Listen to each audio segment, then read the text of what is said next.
тоҷикистон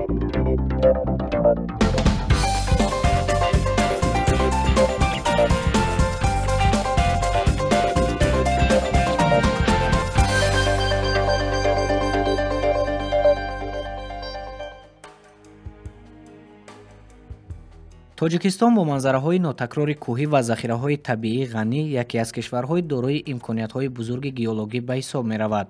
соҳаи геология дар кишвар на танҳо ҳамчун як шохаи илм, балки ҳамчун пояи асосии рушди саноати маъданӣ, энергетика, сохтумон ва хоҷагии халқ баромад мекунад. аз замони соҳибистиқлолӣ роҳбарияти давлат ба эҳёи нерӯи зеҳнии геологҳо ва истифодаи самараноки захираҳои зеризаминӣ таваҷҷӯҳи махсус зоҳир намудааст. таҷрибаҳои ҷаҳонӣ нишон доданд, ки имрӯз дар ҷаҳон давлатҳое ки маҳз рушд ва инкишоф намудаанд, танҳо ба яке аз соҳаҳои ниҳоят муҳимашон соҳаи геология таваҷҷӯҳ доданд, доир ба истихроҷ ва коркарди конҳои канданиҳои фоиданок дар рушду инкишофҳои давлатҳояшон муваффақ гарданд. соҳаи мазкур дар ҳоли рушду афзоиш аст ва мо бо боварӣ комил гуфта метавонем, ки муҳаррики асосии иқтисоди миллӣ ин соҳаи геология ба ҳисоб меравад. агар таҳлилҳоро назар намоем, аз даврони ба даст овардани соҳибистиқлолии ҷумҳурии Тоҷикистон шумораи корхонаҳои саноати кӯҳкорӣ дар ҷумҳурии Тоҷикистон ба 18 адад мерасид. имрӯз шумораи корхонаҳои саноатӣ ба зиёда аз 585 адад дар қаламрави ҷумҳурии Тоҷикистон мерасад. воқеан ҳам дар замони ба даст овардани истиқлоли давлатӣ ин шумораи корхонаҳо бевосита ба дастгирии ҳукумати ҷумҳуриятон, хосатан пешвои муаззами миллат муҳтарам Эмомалӣ Раҳмон асос меёбад. дар шаҳри душанбе бо ҳузури ҳайати васеи роҳбарони давлатӣ, сармоягузорон, коршиносон ва намояндагони ширкатҳои маъруфи хориҷӣ ва ватанӣ форуми дуюми байналмилалӣ оид ба саноати маъданҳои кӯҳӣ ва металлургии ҷумҳурии Тоҷикистон баргузор гардид. ин чорабинӣ, ки солҳои гузашта шурӯъ шуда буд, имсол бо пойдории бештар, нақшаҳои амалӣ ва ҳузури бузурги ҷонибҳои манфиатдор ҷараён гирифт. мақсади асосии форум ташвиқу ҷалби сармояи хориҷӣ ва дохилӣ ба соҳаи маъданкобию металлургия, ҷадидсозии корхонаҳо, истифодаи оқилонаи захираҳои табиӣ, муосиркунонии технологӣ ва ба ин восита фароҳам овардани ҷойҳои нави корӣ, баландбардоштани иқтидори содиротии кишвар ва пешрафти иқтисод мебошад. дар шаҳри душанбе бо дастгирии бевоситаи ҳукумати ҷумҳурии Тоҷикистон аз ҷониби вазорати саноат ва технологияи нави ҷумҳурии Тоҷикистон дуюмин форуми байналмилалии соҳаи саноати маъданҳои кӯҳӣ ва металлургияи ҷумҳурии Тоҷикистон баргузор гардида истодааст. дар форуми мазкур зиёда аз 300 намояндагони ширкатҳои хориҷӣ иштирок карда истоданд ва дар доираи чорабинии мазкур интизор аст, ки зиёда аз 5 ёддоштҳо ва нақшаи амал бо вазорати сарватҳои зерзамин, экология ва назорати техникии ҷумҳурии Қирғизистон бо яке аз ширкатҳои калонтарини истеҳсолкунандаи таҷҳизотҳо дар соҳаи коркарди маъданҳои кӯҳӣ FLS бо ширкати саудӣ вобаста ба истихроҷ ва коркарди сарватҳои зерзаминӣ ва дигар ширкатҳои фаромиллӣ дар назар аст, ки ёддоштҳо ба имзо мерасад. дар чорабинӣ сарвазири ҷумҳурии Тоҷикистон Қоҳир Расулзода, намояндагони вазоратҳои иқтисод, саноат, инчунин ширкатҳои маъруфи хориҷӣ аз ҷумҳуриҳои Чин, Русия, Қазоқистон, Узбекистон, Арманистон, Арабистони Саудӣ, Эрон ва Туркия иштирок доштанд. иштирокдорон пешниҳодҳо барои лоиҳаҳои муштарак, сармоягузории канданиҳои табиӣ, сохтумони корхонаҳои коркарди маъдан, ворид кардани технологияҳои сабз ва барқарорнамоии инфрасохторро пешниҳод карданд. олимон ва геологҳои ватанӣ бо таҳлили захираҳои мавҷуда ва имкониятҳои нави истихроҷ аз ҷумла маъданҳои нодир ва канданиҳои металлии саноатӣ маълумоти техникии муқтадир пешниҳод намуданд. ҳузури коршиносони байналмилалӣ фурсати тағйироти назар ва баррасии таҷрибаи ҷаҳонӣ дар соҳаи бехатарӣ, коркарди партов ва ҳифзи муҳити зистро фароҳам овард. ин асосаш барои боз ҳам мустаҳкам ва зич намудани муносибатҳо байни давлат, соҳаи хусусӣ, байни ширкатҳои ватанӣ ва ширкатҳои фаромиллии ҷаҳонӣ و інчунин ҷалб намудани бевосита сармоя ба саноати кӯҳии кишвар мебошад. дар форуми мо ҷаласаи умумии вазирҳо мегузарад, инчунин сессияҳои панелӣ дар самтҳои саноати кӯҳӣ, инчунин сессияи панелӣ гузаронида мешавад ва дар ҳамин ҷо аз тамоми кишварҳои гирду атроф ҳамсоя ва кишварҳое ки дар вақти ҳозир бузург ҳастанд ва зарурат барои амин маъданҳои кӯҳии тоҷикистон доранд, ҷалб карда шуданд. бисёр созишномаҳо ва шартномаҳо ба имзо мерасад. мо аз тамоми фишангҳо истифода менамоем ки вазорати саноат ва технологияи нави кишвар ки тамоми дунё ба Тоҷикистон ҷалб намояд. соли ҷорӣ соли беҳад як гузашти бузург барои Тоҷикистон ва саноати он буд. мо дида истодаем ки дар сатҳи роҳбарияти кишвар ин ҷаласаҳое ки дар доираи осиёи марказӣ ва кишварҳои абулқудрат гузаронида шуданд имсол, инчунин дар ҳамин сол мо тавонистем ки дар душанбе якумин ҷаласаи консултативии вазирҳои саноати кишварҳои осиёи марказиро гузаронем ва ин як асос аст барои якҷо ҳамшарик шудан барои баромадан ба бозорҳои калони ҷаҳонӣ. тоҷикистон дорои зиёда аз 600 кон ва канданиҳои фоиданок мебошад. дар даврони шӯравӣ корҳои геологӣ бо суръати баланд роҳандозӣ шуда буданд ва даҳҳо кони муҳим аз ҷумла тилло, нуқра, сурб, рӯҳ, ангиш, нафту газ, обҳои минералӣ ва ғайра кашф ва ба истифода дода шуданд. пас аз истиқлолият бо вуҷуди мушкилиҳои ибтидоӣ тадриҷан сиёсати захирашиносӣ бознигарӣ гардид ва соҳа дар самти таҳқиқу истихроҷи маъданҳо рӯ ба рушд ниҳод. бо ташаббус ва дастгириҳои пешвои миллат муҳтарам Эмомалӣ Раҳмон дар солҳои охир барномаҳо ва стратегияҳои мукаммал ҷиҳати рушди соҳаи геология қабул гардиданд.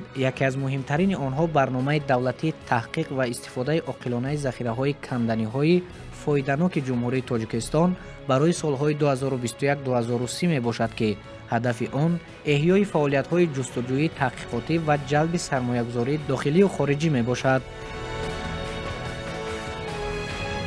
امیر امام جمعه هستم، زمینشناس و گوهرشناس، یعنی جئولوژیست و جمالوجیست. اینجا هستیم در کنفرانس فروم در شهر دوشنبه 9 دسامبر 2025. افتخار دارم که اینجا باشم در حضور زمینشناسان و کارشناسان معدن در کشور زیبا و زرخیز تاجیکستان. من به عنوان یک زمینشناس و زمینشناس اکتشافی این امید رو دارم که کشور تاجیکستان با توجه به ذخایر بسیار بسیار خوب معدنی، فلزات پایه و فلزات گرانبها بتونه به زودی زود جایگاه خودش رو پیدا کنه به عنوان کشوری که تولید کننده طلا و فلزات پایه باشه. همکاری های بین زمینشناسان ایرانی و زمینشناسان و سازمان های دولتی تاجیکستان سالهاست که شروع شده و باز هم با افتخار عرض می کنم که به خاطر اشتراکات بسیار زیادی که بین ایران و تاجیکستان هست ما میتونیم این همکاری ها رو بسیار گسترده تر کنیم. در چه حوزه هایی؟ از حوزه های پیجویی و اکتشاف شروع میشه، از تحلیل تصاویر ماهواره‌ای، ژئوفیزیک، ژئوشیمی، کنترل حفاری‌ها، تحلیل داده‌ها و در نهایت مدل‌های منابع معدنی و ذخایر معدنی. اینها منتج می‌شود به ایجاد معدن. در زمینه کارخانه‌های فراوری، اور پروسسینگ و استحصال فلز از کنسانتره هم همکاری‌های بسیار خوبی میتونه صورت بگیره بین دو کشور ایران و تاجیکستان. نکته بسیار مهمی که تاجیکستان داره و خیلی از کشورها ندارند ذخایر گوهرهاست، کانی‌های گرانبها. خب لعل چیز شناخته شده هست که بزرگترین لعلی که در دنیا هست به نام لعل سامری استخراج شده از کشور تاجیکستان هست. و من امید دارم که به زودی ذخایر اسپینلی که در منطقه بدخشان هست و غیر از اون میتونه ذخایر دیگه ای داشته باشه، چون این قسمت از دنیا بسیار بسیار برای بحث جمستون ها پتانسیل داره. انشالله اکتشافات جدید صورت بگیره، به استخراج منتج بشه و از همه مهمتر برسه به تراش گوهر و برندی به عنوان تاجیکستان اسپینل رو بشه معرفی کرد.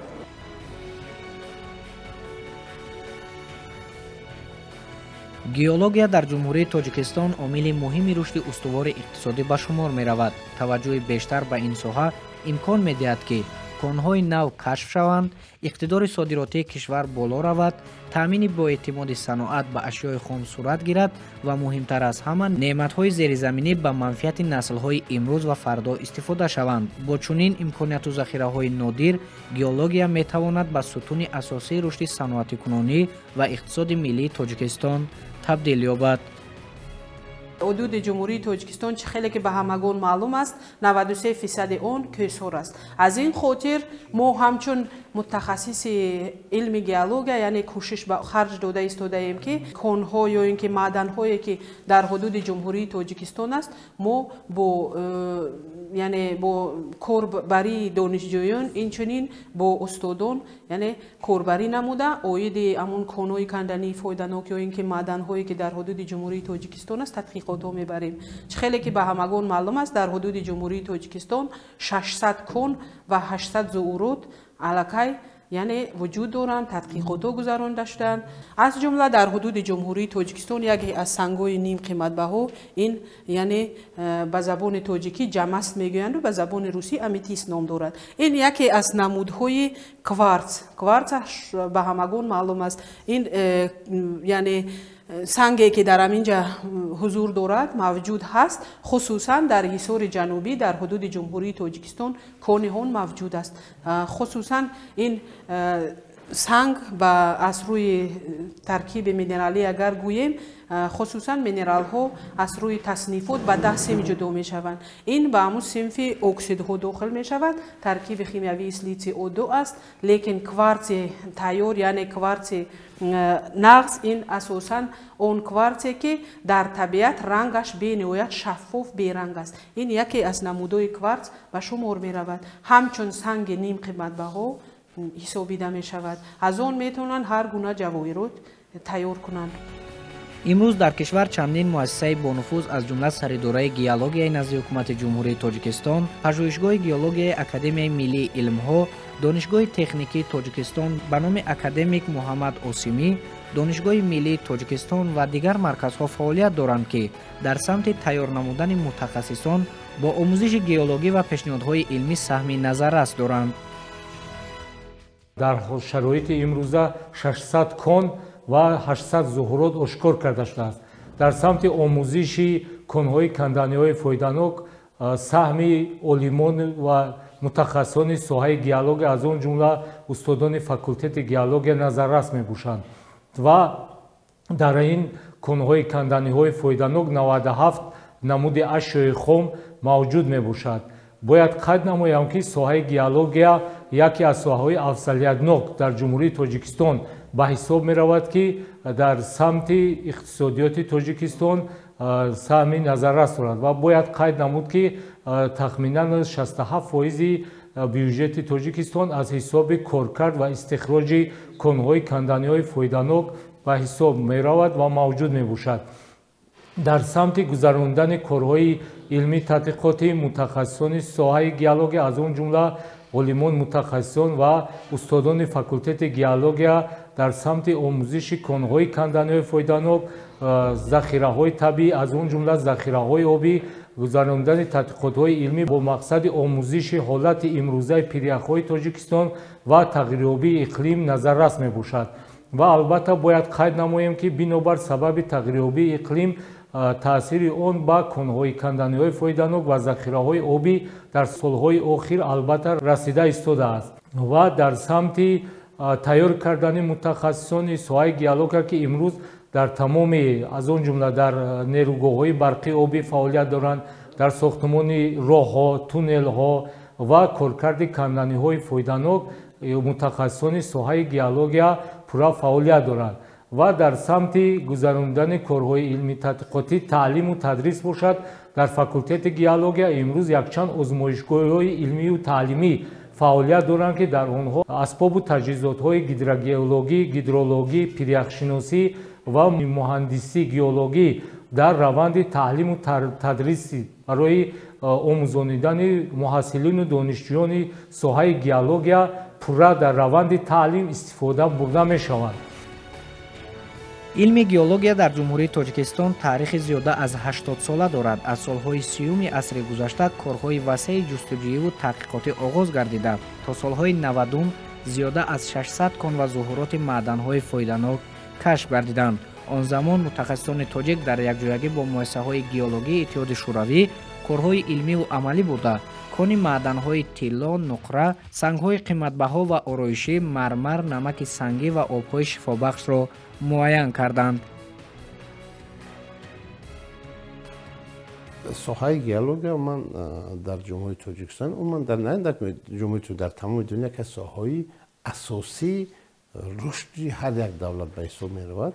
аз он ҷумла дар ҷумҳурии тоҷикистон ки муҳтарам пешвои муаззами миллат рушди саноати кӯҳиро умуман пеш гирифтан, албатта беҳуда нест. пешрафти ҳар як давлат вобаста аст захираҳу канданои фоиданоки он аст. ҷустуҷӯи умуман канданои фоиданоки ҷумҳурии тоҷикистон аз охири асрҳои 19 ва аввали асрҳои 20 оғоз гардида буд. албатта пеш олимони рус буданд, баъдтар албатта олимони тоҷик.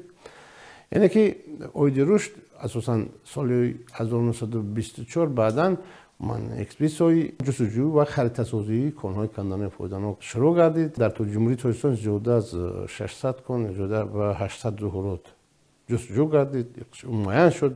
баъзеи онҳо иктишоф шуданд, омӯхта шуданд ва имрӯз як қатори онҳо дар истихроҷ ва барои пешравии давлат сармехӯшона гузошта истанд. албатта бо назардошти захираҳои канданиҳои фоиданоки камназир ва ҷуғрофии кӯҳистонӣ, тоҷикистон барои сармоягузорони дохиливу хориҷӣ як минтақаи ҷолиб арзёбӣ мегардад. кишвар бо ташкилотҳои байналмилалӣ ва ширкатҳои маъданкобӣ ҳамкориҳои судманд барқарор намуда лоиҳаҳои муштарак дар самти таҳқиқ ва коркарди маъданро роҳандозӣ намуданд. геология дар ҷумҳурии тоҷикистон танҳо як соҳаи техникӣ нест. он сарчашмаи имкониятҳои бузург барои рушди иқтисоди миллӣ, таъмин намудани амнияти энергетикӣ, шуғли аҳолӣ ва пешрафти илм мебошад. бо идомаи татбиқи барномаҳои давлатӣ ва ҷалби сармоягузориҳои нав, соҳаи геология дар ояндаи наздик метавонад боз ҳам ба дастовардҳои беҳтар ноил гардад.